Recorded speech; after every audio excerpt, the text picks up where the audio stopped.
ಎಲ್ರಿಗೂ ನಮಸ್ಕಾರ. ಗೆಳತಿ ಯೂಟ್ಯೂಬ್ ಚಾನಲ್ಗೆ ಮತ್ತೊಮ್ಮೆ ಸ್ವಾಗತ. ಬನ್ನಿ ಸ್ನೇಹಿತರೆ, ಇವತ್ತು ಸಿದ್ಧಿ ಲಕ್ಷ್ಮಿ ಸ್ತೋತ್ರದ ಬಗ್ಗೆ ನಿಮಗೆ ಮಾಹಿತಿಯನ್ನು ತಿಳಿಸ್ಕೊಡ್ತಾ ಇದ್ದೀನಿ. ಹಿರಣ್ಯಗರ್ಭ ಋಷಿಗಳು ರಚಿಸಿರುವಂಥ ಸ್ತೋತ್ರ ಇದು. ಮಹಾಕಾಳಿ, ಮಹಾಲಕ್ಷ್ಮಿ, ಮಹಾ ಸರಸ್ವತಿ ಈ ಸ್ತೋತ್ರದ ಅಧಿದೇವತೆಗಳು. 6 ತೋಳುಗಳನ್ನು ಹೊಂದಿರುವ ಪೀತಾಂಬರ ಧಾರಿಣಿಯಾದ ದೇವಿಯ ಉಗ್ರ ಮತ್ತು ದಿವ್ಯ ರೂಪವಾದ ಬ್ರಾಹ್ಮಿ, ವೈಷ್ಣವಿ, ಭದ್ರ ಈ ರೂಪವನ್ನು ವರ್ಣಿಸುತ್ತೆ. ಅಲ್ಲದೆ ಈ ಸ್ತೋತ್ರ ಭೌತಿಕ ಮತ್ತು ಆಧ್ಯಾತ್ಮಿಕ ಸಂಪತ್ತು, ಕರ್ಮದ ಬಂಧನದಿಂದ ಮುಕ್ತಿ ಕೊಡುತ್ತೆ. ದುಷ್ಟಶಕ್ತಿಗಳ ನಾಶ, ಸಕಲ ಕಾರ್ಯಗಳಲ್ಲಿ ಯಶಸ್ಸು ಕರುಣಿಸುವಂಥ ಶಕ್ತಿಶಾಲಿ ಸ್ತೋತ್ರ ಇದು.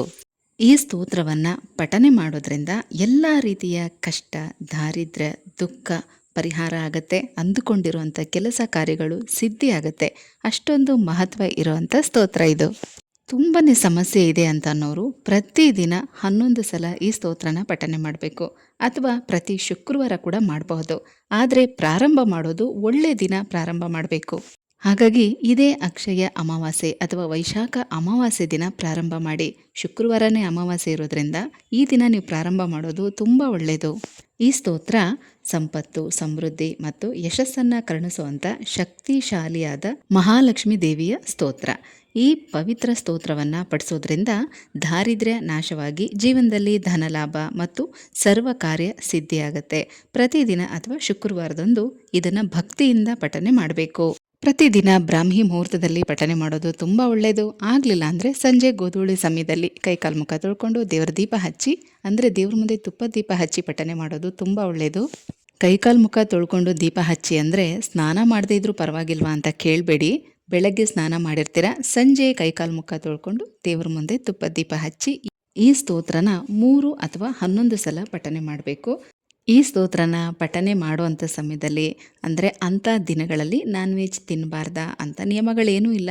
ನೀವು ನಾನ್ ವೆಜ್ ಅಡುಗೆ ಮಾಡುವಂಥ ದಿನ ಬೆಳಗ್ಗೆನೇ ಈ ಸ್ತೋತ್ರನ ಹೇಳ್ಕೊಳ್ಳಿ. ಯಾಕಂದರೆ ನಾನ್ ವೆಜ್ ತಿಂದ ಮೇಲೆ ದಯವಿಟ್ಟು ಸ್ತೋತ್ರ ಹೇಳ್ಕೋಬೇಡಿ. ಅಥವಾ ಪ್ರತಿ ಶುಕ್ರವಾರ ನೀವು ಈ ಸ್ತೋತ್ರನ ಹೇಳ್ಕೊಳ್ತೀರಾ ಅನ್ನೋದಾದರೆ ಶುಕ್ರವಾರ ನಾನ್ ವೆಜ್ ತಿಂದೇ ಇದ್ದರೆ ಒಳ್ಳೆಯದು. ಮನೆಯವ್ರಿಗೆ ಬೇಕಾದರೆ ಮಾಡಿಕೊಡಿ. ಸಿದ್ಧಿಲಕ್ಷ್ಮಿ ಸ್ತೋತ್ರ ಅಂತಂದರೆ ದೇವಿಯ 11 ರೂಪದ ವರ್ಣನೆ. ಇದು 16 ಸಾಲುಗಳು ಇರುವಂಥ ಸ್ತೋತ್ರ. ಆದರೆ ಪ್ರತಿಯೊಬ್ಬರಿಗೂ ಕೂಡ ಉಚ್ಚಾರಣೆ ಮಾಡೋದಕ್ಕೆ ತುಂಬ ಕಷ್ಟ ಆಗುತ್ತೆ. ಹಾಗಾಗಿ ಚಿಕ್ಕದಾಗಿ ನಾನಿಲ್ಲಿ ಹಾಕಿದ್ದೀನಿ ಸ್ಕ್ರೀನ್ ಮೇಲೆ. ಇದನ್ನು ನೋಡಿಕೊಂಡು ಸುಲಭವಾಗಿ ಉಚ್ಚಾರಣೆ ಮಾಡ್ಬೋದು. ನಿಮಗೆ ಗೊತ್ತು, ಮಹಾಲಕ್ಷ್ಮಿ ಯಾವಾಗಲೂ ಎಲ್ಲಿ ಶುದ್ಧವಾಗಿರುತ್ತೋ, ಎಲ್ಲಿ ಪ್ರಶಾಂತವಾಗಿರುತ್ತೋ ಅಂಥ ಜಾಗದಲ್ಲಿ ಇರೋದಕ್ಕೆ ಇಷ್ಟಪಡ್ತಾರೆ.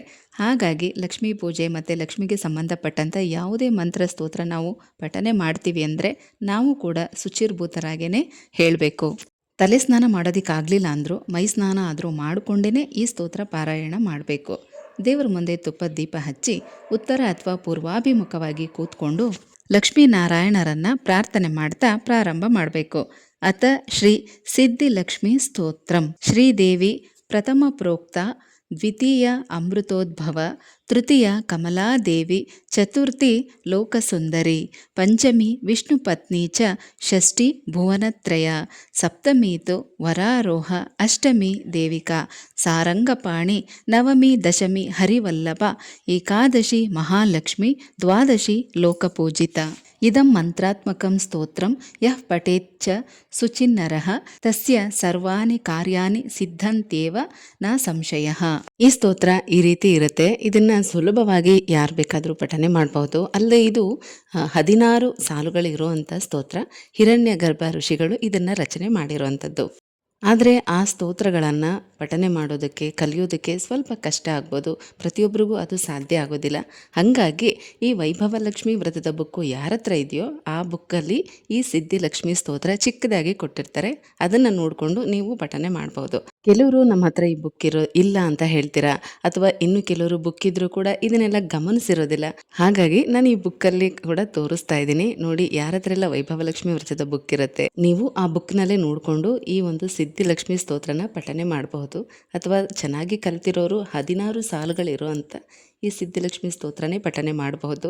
ಉಚ್ಚಾರಣೆ ಮಾಡೋದಕ್ಕೆ ಬರಲ್ಲ, ಕಲಿಯೋದಕ್ಕೆ ಕಷ್ಟ ಆಗುತ್ತೆ ಅನ್ನೋರು ಈ ಚಿಕ್ಕದಾದಂಥ ಈ ಸ್ತೋತ್ರನ ಕೂಡ ಕಲಿತ್ಕೊಂಡು ಪ್ರತಿದಿನ ಅಥವಾ ಪ್ರತಿ ಶುಕ್ರವಾರ, ಅಮಾವಾಸ್ಯೆ, ಹುಣ್ಣಿಮೆ ದಿನಗಳಲ್ಲಿ, ಹಬ್ಬಗಳಲ್ಲಿ, ಯಾವುದೇ ಲಕ್ಷ್ಮೀ ವ್ರತ ಪೂಜೆ ಮಾಡುವಂಥ ದಿನಗಳಲ್ಲಿ ನೀವು ಇದನ್ನು ಹೇಳ್ಬೋದು. ಈಗ ಮೊದಲನೇ ಸಲ ಪ್ರಾರಂಭ ಮಾಡುವಂಥವ್ರು ಇದೇ ಅಕ್ಷಯ ಅಮಾವಾಸ್ಯೆ ದಿನ ಶುಕ್ರವಾರನೇ ಇದೆ, ಅವತ್ತಿನಿಂದ ಪ್ರಾರಂಭ ಮಾಡಿ. ಪೂಜೆ ಎಲ್ಲ ಮಾಡಿ ಕನಕದಾರ ಸ್ತೋತ್ರ ಓದಿ ಆದಮೇಲೆ ಈ ಸಿದ್ಧಿಲಕ್ಷ್ಮಿ ಸ್ತೋತ್ರನ ಓದಿ ಆಮೇಲೆ ನೈವೇದ್ಯ ಎಲ್ಲ ಅರ್ಪಿಸಿ ದೀಪಾರಾಧನೆ ಮಾಡಿ ಮಹಾಮಂಗಳಾರತಿ ಮಾಡ್ಬೋದು. ಅಥವಾ ಇದನ್ನ ನೋಡಿಕೊಂಡು ಕೂಡ ಹೇಳಕ್ ಬರಲ್ಲ ಅಂತ ಅನ್ನೋರು ನೀವು ಮೊಬೈಲ್ನಲ್ಲೇ ಸಿದ್ಧಿಲಕ್ಷ್ಮಿ ಸ್ತೋತ್ರನ ಪ್ಲೇ ಮಾಡಿಕೊಂಡು ಪೂಜೆ ಎಲ್ಲ ಆದಮೇಲೆ ಕೇಳಬಹುದು.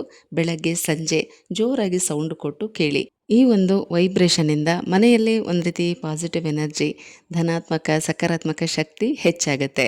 ಇನ್ನಷ್ಟು ಮಾಹಿತಿ ಜೊತೆಗೆ ಮತ್ತೆ ಸಿಗ್ತೀನಿ. ಹೋಗಿ ಬರಲಾ?